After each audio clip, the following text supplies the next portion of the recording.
उपसागर में गभीर अवपात 24 घंटे आहरी घनीभूत होई नेब बात्यार रूप समुद्र में बल गोटाऊँच गभीर अवपात बल गोटाई स्थलभाग मुहां गभीर अवपात मछलीपट्टनम और कलिंगपट्टनम मझिरे स्थलभाग छुईब 28 उपकूल अतिक्रम कर चेन्नई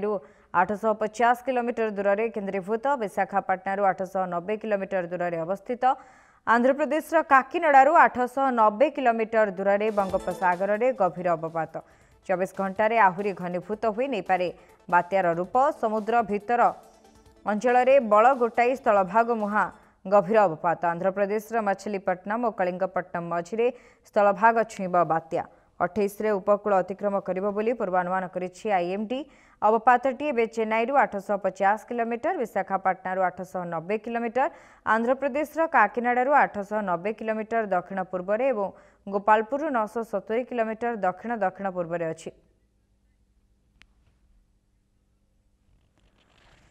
ए संपर्क में अधिक सूचना आम सहित जोड़ी होती आम प्रतिनिधि केन्द्रापड़ा प्रतिनिधि दिलीप जोड़ी होती। दिलीप वर्तमान आपण जिले में किभली रही स्थिति पागरे कौन परिवर्तन होई कि कहीं बात्या को नहीं समस्त मन में भय सृष्टि होई?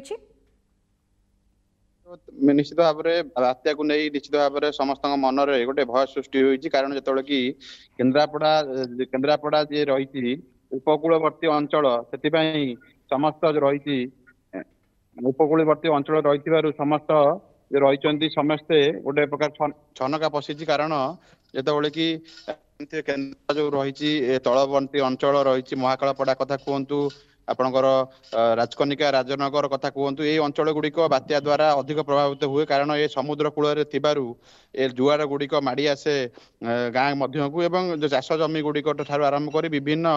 पर्यायर लोक मैंने हैरान हरकत हुए तेज आप जानी एबे धान चाष समय माने अमल एवं धानर जो धान थोड़ बाहर से समय जो बात्या आसे चाषी मान मेरुदंड भांगी जाए एने जी रही जिला प्रशासन जिलापाल से घन घन बैठक डाकुंट एवं आज 30 तारीख पर्यंत समस्त सरकारी कार्यालय दफ्तर जो रही समस्त छुट्टी बातिल किभली भाव में बात्या मंथा को मुकाबला कर जिला प्रशासन सजग रही आपण समस्त लाइन डिपार्टमेंट को डाकी तन तन करी जिलापाल निजे वीडियो कॉन्फ्रेंस करी जो रही तहसीलदार एवं बीडीओ मान को सजग करुँच किभली भाव में जो रही केन्द्रापड़ा एपर्यंत पाग कथा आप पचार पागरे कौन परिवर्तन हो खरा देखा जाउची किंतु जहाँ सूचना आसूची आसंता काली सकाळू कि संध्या समय ही बात्या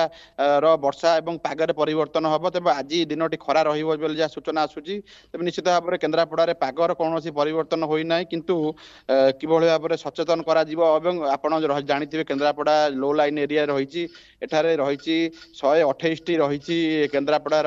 जो रही बात्या आश्रयस्थल 128 को सजग कर समस्त जो रही जेनेटर गुड़िक भर्ती करा जायछि किभली भाव में डिपार्टमेंट लोक मैंने सजग रही किभली भाव में जीरो काजुआलिटी सजग रही अंपटे जो मैंने रही स्वास्थ्य विभाग सजग रही जो मैंने गर्भवती महिला प्रस्तुति प्रक्रिया जोरदार करा जायछि एहा सत किंतु साधारण लोके केते सजग अछंती काहेकि ना सब प्रस्तुत रहिथिले भी साधारण लोकंक भितरे जदि सचेतन न करा जिवो से माने केउठी ना केउठी भयभीत अवस्था रे रहिबे एवं सठिक समय रे जो स्थान को जिबा बा स्थानांतरण प्रक्रिया करबा कथा ताहा करबे नाही निश्चित भाव में आपण जो कथा कहंतु किबा अन्य स्थान कथा कहंतु निश्चित भाव में आपड़ जो कथा कहले निश्चित भाव में गोटे कथा निश्चित भाव में जो उपकूल अंचल रही गोटे प्रकार सबुदिन घटना हो प्रति वर्ष एटी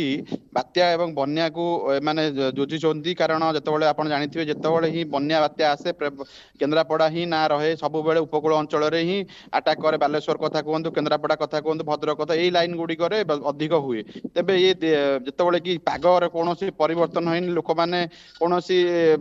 माने बात्या आश्रय स्थल को आसी ना सत किंतु जदि अधिक हुए तेबे निश्चित भाव में बात्या आश्रय स्थल को प्रशासन सजग रखी अंपटे जो रही आशाकर्मी मान स्वास्थ्य विभाग चिठी कर जो गाँव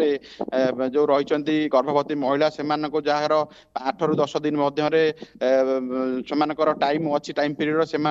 स्थानांतरित कर मेडिकल टीम पहुंची प्रशासन पूरा तत्पर रही तेज लोक मैंने पर्यंत कौन सजग होना कारण जो पाग कौन परिवर्तन होइनी कि कौन निहाती टाइम जेहेतु रही गत वर्ष गोटे बात्या देखि सारी केन्द्रापड़ा जिला एवं चलित वर्ष कथा जदि कहबा बन्या परिस्थिति उपजी केन्द्रापड़ा तेणु आगामी समय जदि प्रबल अति प्रबल वर्षा होछि बन्या आसबार संभावना रही किभली एड़ाई दे पार से पूरा प्रस्तुत रही प्रशासन सत किंतु साधारण लोकों भितर सचेतन रहिबार आवश्यकता रही। धन्यवाद दिलीप आपण समस्त सूचना केन्द्रापड़ा प्रतिनिधि दिलीप महांती रही अधिक सूचना रखुते केन्द्रापड़ा किभली स्थिति रही किभली सजाग रहुछि जिला प्रशासन विभिन्न विभाग को सजाग करा सहित साधारण लोकं तली अंचल लोक मानू तुरंत सुरक्षित स्थान को आसवाई निर्देश दि जाइछि। एथि सहित आगामी समय जदि पागरे परिवर्तन हुए स्थानांतरण प्रक्रिया करा प्रशासनिक स्तर में व्यवस्था रखा जाइछि।